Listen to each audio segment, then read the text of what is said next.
اب میں وہ چیزیں آپ کے سامنے ذکر کرنے جا رہا ہوں کہ جن کا ارتکاب کرنے سے روزہ ٹوٹ جائے گا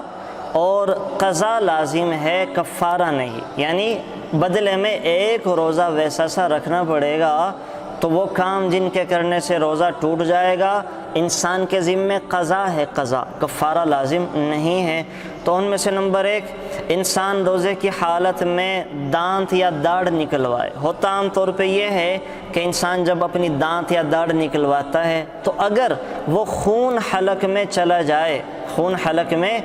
جائے تو ایسی صورت میں انسان کا روزہ ٹوٹ جائے گا۔ ہاں اگر کسی نے داڑھ یا دانت نکلوایا اور خون حلق میں نہیں گیا تو بالکل کوئی حرج کی بات نہیں ہے، انسان کا روزہ بالکل درست ہے، اپنے روزے کو پورا کرے۔ لیکن داڑھ یا دانت نکلوانے سے وہ خون یا وہ اور دوا اندر چلی جائے تو ایسی صورت میں انسان کا روزہ ٹوٹ جائے گا اور اس روزے کی قضا کرنی پڑے گی۔ نمبر 2،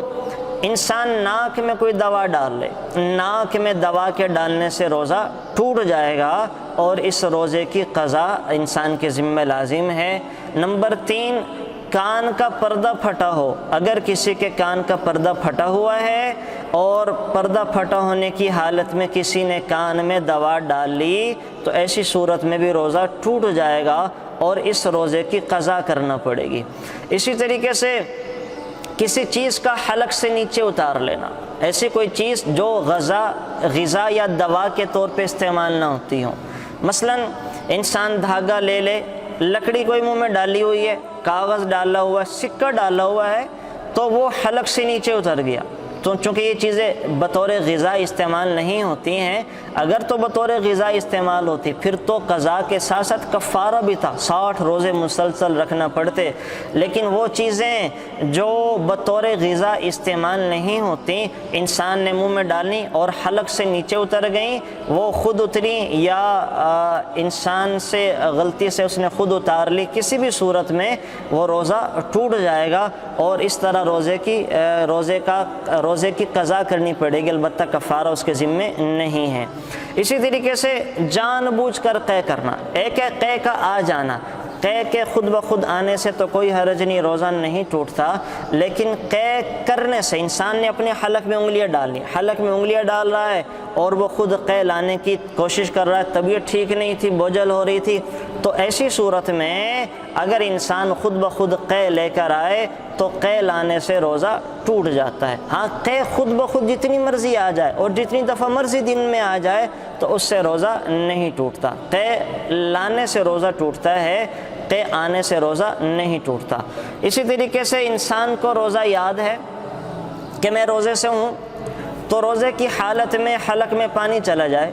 وضو کرنے بیٹھا یاد تھا کہ میں روزے سے ہوں اور وضو کے درمیان جو عادت ہوتی ہے ایسے حلق تک پانی پہنچانے کی، تو کوئی ایسا کر رہا تھا، اب حلق سے پانی نیچے اتر گیا تو روزہ ٹوٹ گیا۔ البتہ اس روزے کی صرف قضا لازم ہے، کفارہ نہیں ہے۔ تو روزہ یاد ہے انسان کو، روزے یاد ہونے کی حالت میں حلق سے نیچے کچھ بھی چیز اتر جائے تو روزہ ٹوٹ جاتا ہے، قضا لازم ہے، کفارہ لازم نہیں ہے۔ روزے کی حالت میں کسی نے غرغرہ کیا، احتلام ہو گیا، غسل کی حاجت پیش آ گئی تو وہ روزے کی حالت میں اس نے غرغرہ کیا اور غرغرہ کرتے وقت حلق سے پانی نیچے چلا گیا تو ایسی صورت میں بھی روزہ ٹوٹ جائے گا اور اس روزے کی صرف قضا لازم ہے، کفارہ لازم نہیں ہے۔ ہاں یاد رکھیں، انسان جب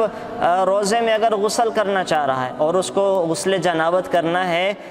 ناپاکی سے پاکی حاصل کرنے والا غسل کرنا ہے، خواہ وہ عورتیں ہیں یا مرد ہوں، تو روزے کی حالت میں نہ تو ناک کی نرم ہڈی تک پانی ڈالا جائے گا، نرم ہڈی تک پانی نہیں ڈالا جائے گا، اور اسی طریقے سے نہ ہی انسان غرغرہ کرے گا، جیسے انسان پانی ڈالتا ہے اور خوب اچھے طریقے حلق تک پانی پہنچاتا ہے، لیکن روزہ کی حالت میں ایسا نہیں کرے گا۔ اگر روزہ کی حالت میں کسی نے ناک میں پانی ڈالا اور وہ اوپر چڑھ گیا اور پھر حلق میں آ گیا تو انسان کا روزہ ٹوٹ جائے گا، قضا کے ساتھ کفارہ، قضا ہے، کفارہ نہیں ہے۔ اور اگر غرغرہ کیا اور پانی حلق میں چلا گیا اور روزہ ٹوٹ جائے گا اور انسان کے ذمے قضا لازم ہے۔ اسی طریقے سے سحری اور افطاری میں غفلت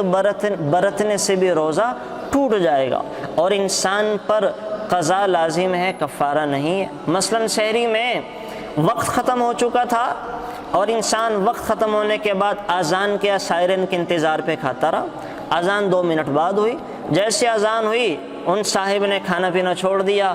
اب وقت دیکھا تو وقت تو ختم ہو چکا تھا۔ تو ایسی صورت میں چونکہ وہ اذان یا سائرن کے چکر میں دیر تک کھاتے رہے تو ان سے غفلت ہوئی، تو روزہ ان کا یہ نہیں ہوا، انہیں اپنا روزہ دوبارہ رکھنا پڑے گا۔ ہاں اس روزے کی قضا ہے، کفارہ نہیں ہے۔ افطاری میں وہ کہیں ابھی وقت مکمل نہیں ہوا تھا، افطاری میں وقت باقی تھا، کہیں سائرن بج گیا یا کہیں سے اذان پہلے ہو گئی یا اذان یا سائرن کے انتظار کے بغیر ہی گھڑی خراب تھی، انسان نے روزہ کھول لیا، پتہ چلا بھی تو وقت داخل نہیں ہوا تھا، تو ایسا روزہ انسان کا درست نہیں ہوا۔ اس روزے کی انسان وہ قضا کرے گا، البتہ کفارہ لازم نہیں ہے۔ تو یہ موٹی موٹی چیزیں میں نے آپ سے ذکر کر دی۔ اس طریقے سے شدید مجبوری میں روزہ توڑ دینا، انسان نے روزہ رکھ لیا، بھوک بہت زور کی لگ پڑی، پیاس بہت شدت کی لگ پڑی، اور اگر وہ کھائے پیے نہ تو بے ہوش ہونے کا خطرہ ہے، تو ایسی صورت میں انسان روزہ توڑ دے، یعنی کھا پی لے، تو اس صورت میں کھانے پینے سے جو روزہ توڑا ہے تو ایسے روزے کی قضا لازم ہے، کفارہ لازم نہیں ہے۔ تو یہ وہ صورتیں تھیں جو میں نے آپ سے ذکر کی ہیں کہ جن کا ارتکاب کرنے والے پر قضا لازم ہے، کفارہ لازم نہیں ہے۔ Thanks for watching. Please subscribe, like, share Mufti Sufyan.